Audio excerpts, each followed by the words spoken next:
This episode of Learn Spanish con Salsa is brought to you by the Spanish Conversation Mastery Course. Start speaking Spanish with confidence in just 8 weeks. The Spanish Conversation Mastery Course will give you the essential phrases, vocabulary, and practice you need to build your confidence speaking Spanish. Learn Spanish through dialogues with real Spanish speakers and over 17 audio lessons covering a diverse range of conversation topics, so you'll be ready for almost any situation.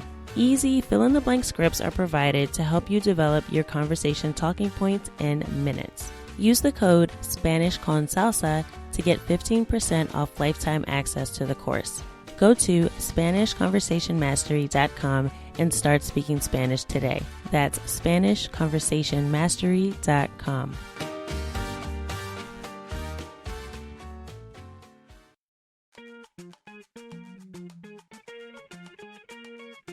Bienvenidos! Welcome to the Learn Spanish con Salsa podcast, the show for Spanish learners that love music, travel, and culture.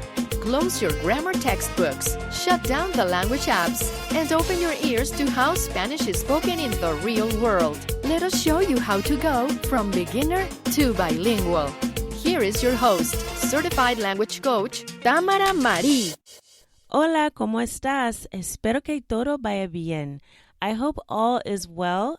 In this episode, we're going to talk about how you can learn Spanish on Autopilot. So, how to make learning Spanish as effortless as we possibly can. Now, I'm not talking about learning Spanish in your sleep, not that effortless.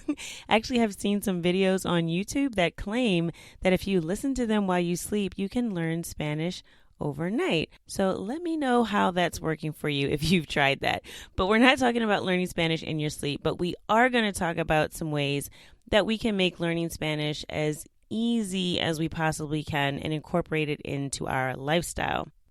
So I'm going to share a little story with you before we get started. Now, this happened years ago when I had a pretty sedentary lifestyle.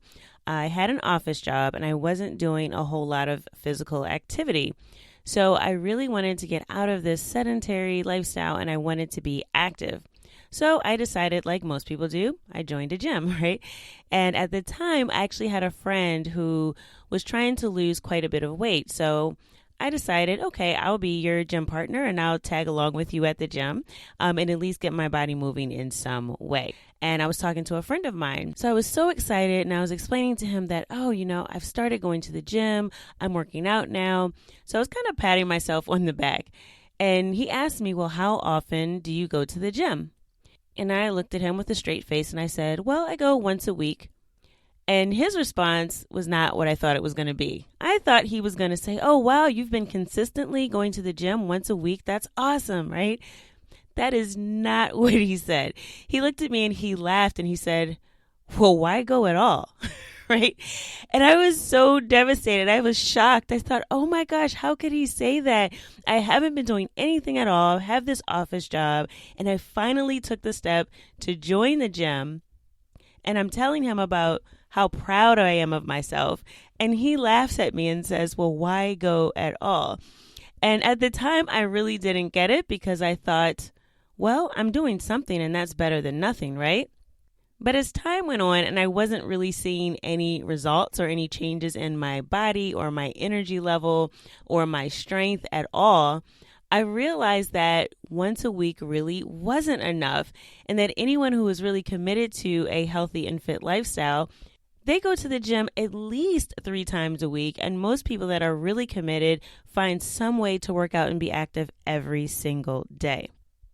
So that's a lesson I had to learn the hard way, and I wasted a lot of time kind of spinning my wheels, just going to the gym, doing the same boring workout, trying to get on the elliptical or maybe 1 or 2 machines and feeling like, oh yeah, I've done my workout for today or for the week, and I really felt like I was accomplished, but I was really wasting a lot of time. And that's because I didn't make fitness a habit or a part of my lifestyle. So that's what we're going to discuss. How do we actually make learning Spanish a habit? So it's something that we do more than just once a week or every now and then or when we feel like it or when the inspiration hits us. How do we really make Spanish a part of our life and really start to learn on autopilot. Since we're talking about making Spanish a habit, it'll be useful to know exactly what it is that we're referring to, okay? So a habit is a routine behavior that is repeated regularly, and it tends to occur unconsciously.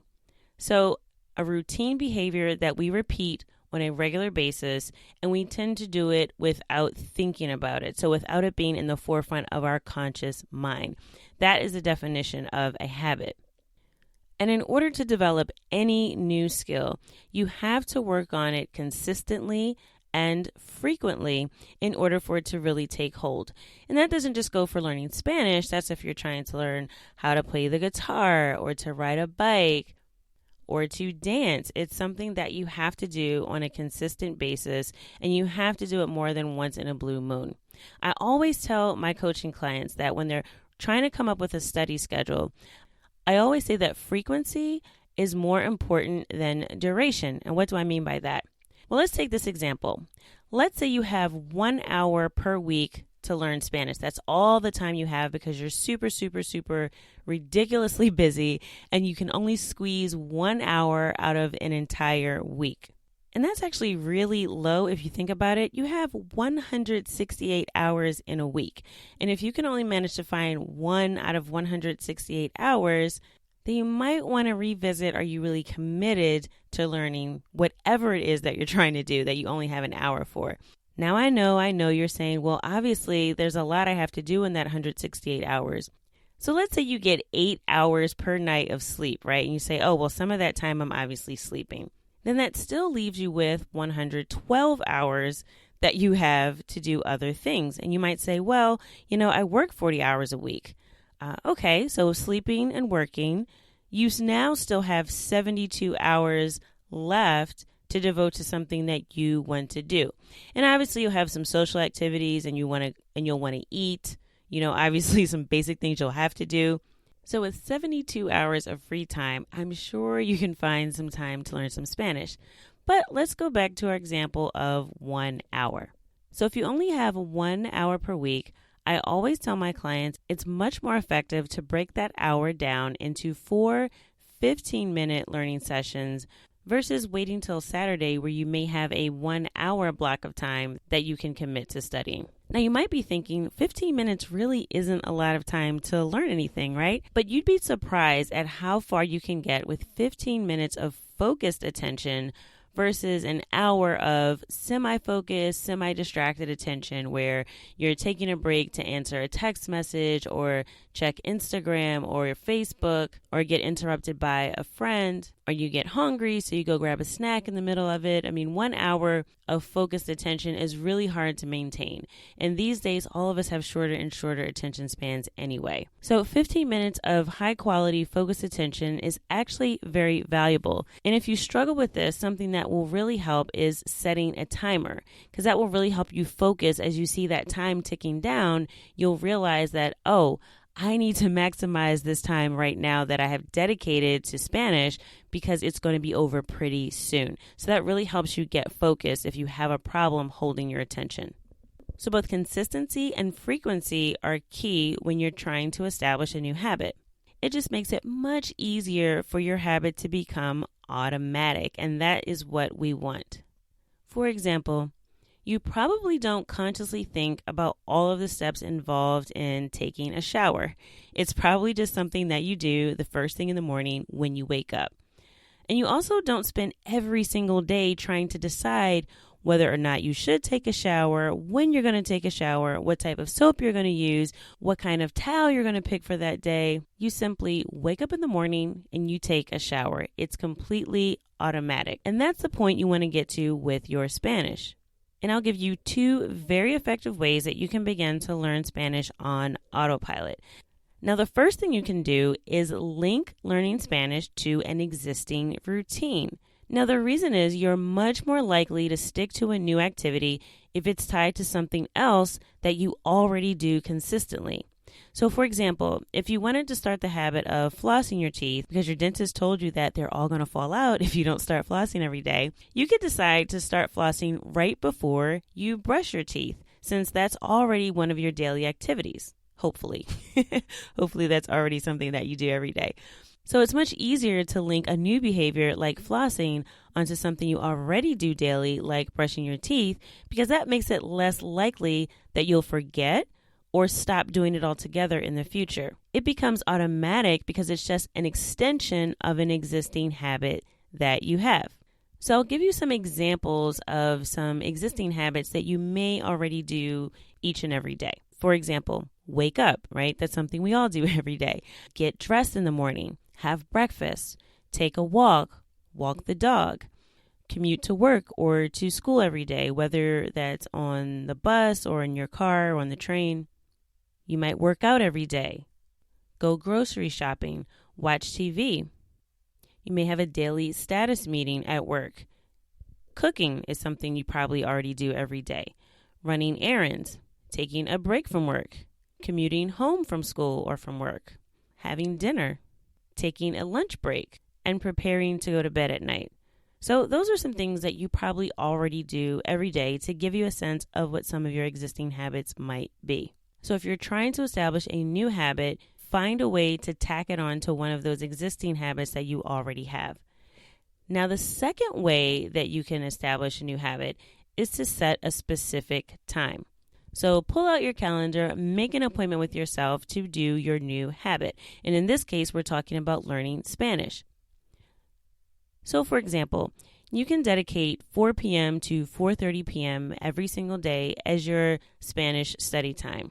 This will make sure that you don't miss your study time and you don't have to figure out every single day when you're going to fit studying into your schedule. You've already planned it out, and this also helps you deal with conflicts. So let's say someone wants to plan a meeting with you at 4 o'clock.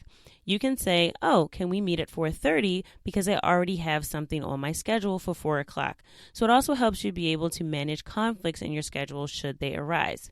Now, this works if you're really good with scheduling and calendars and routines. If you're a person that's driven more by time than by activity, this will work really well for you. But if you're someone who really doesn't pay a lot of attention to the time and you're not very time conscious, someone like me, for example, who really is not good with time, you might want to stick with the first strategy of linking Spanish to an existing habit. But if you're a person that really likes schedules and planning, this approach might really work for you as well. So how do we put this all together? I'm going to give you 3 action steps to start learning Spanish on Autopilot. So go ahead and pull out a piece of paper and a pen to take notes. Or if you have an app on your phone where you like to take notes, go ahead and pull that up now. So I'm going to give you 3 action steps that you can do right now to begin to incorporate Spanish in your daily life as a habit. All right, step number 1. Brainstorm a list of all of your current habits. So this is that first strategy we just talked about. Write out a list of things that you do on a regular basis, whether that's something you do every day, every week, every other day. If it's something that you do pretty regularly, write it down. So this is a brainstorm, so don't edit yourself, don't censor yourself, even if it sounds silly. Just write down everything that you do on a regular basis. That is step number 1. Step number 2 is to identify habits that we can link Spanish to. So I recommend picking your top 3 existing habits that you feel the most confident you can incorporate some Spanish learning into. And you're also going to identify whether you can incorporate Spanish during those activities, before, or after. So for example, let's say my top 3 activities are, let's say waking up in the morning is one. I do that every single day. Kind of hard not to do that. Number 2, taking a lunch break every day at 12 o'clock. And number 3, getting ready for bed at night. Okay, those could be my top 3 habits. So for the first one, waking up in the morning, I would link learning Spanish to after that existing habit, right? It's kind of hard to learn Spanish before you wake up in the morning, unless, of course, you've already started downloading one of those videos that claim you can learn Spanish in your sleep. Try that out and see how it works for you. But it's really hard to do that before, right? So after I wake up in the morning would be a good time to incorporate some Spanish exposure.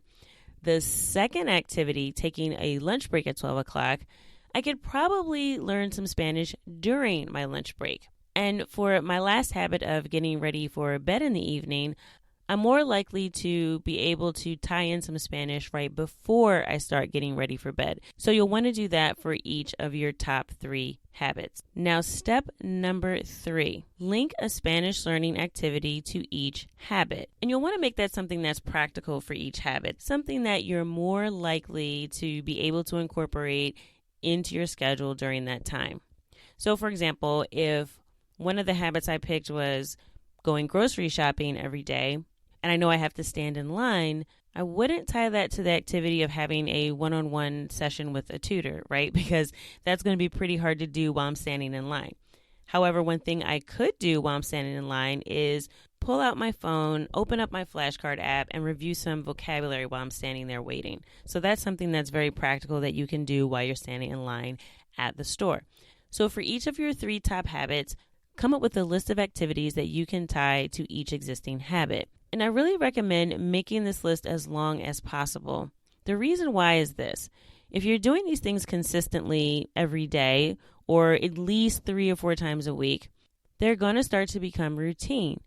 And what happens with routines is sometimes we get bored, right? So if we've already identified several activities, we won't run out of things to do during those times. So for example, for my morning routine, if I want to incorporate Spanish into my morning routine after I wake up in the morning, I might decide that I want to watch the news in Spanish. For my lunch break, I could decide to listen to a podcast in Spanish while I'm eating my lunch.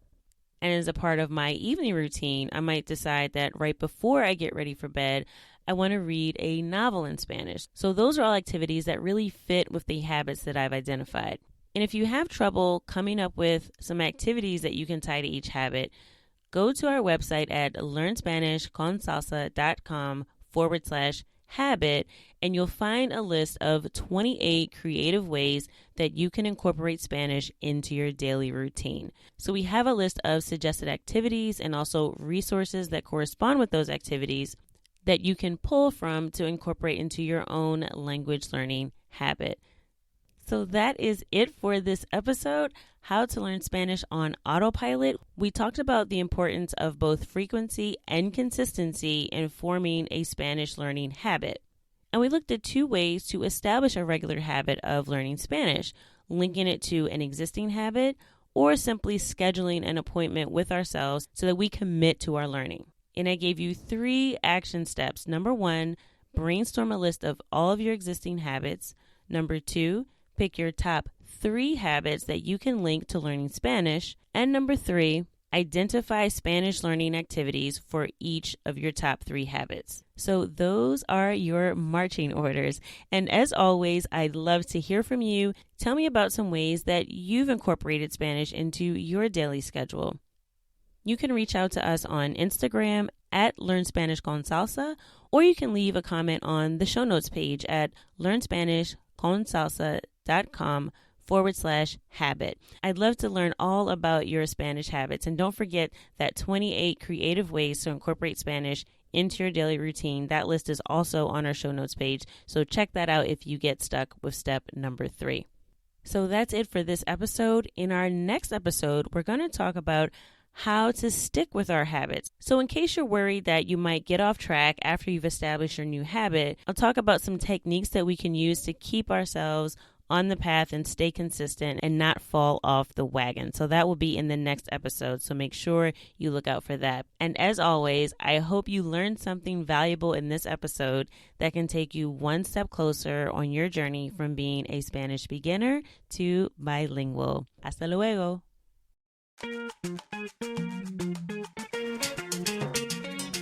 Thank you for listening to the Learn Spanish con Salsa podcast at learnspanishconsalsa.com.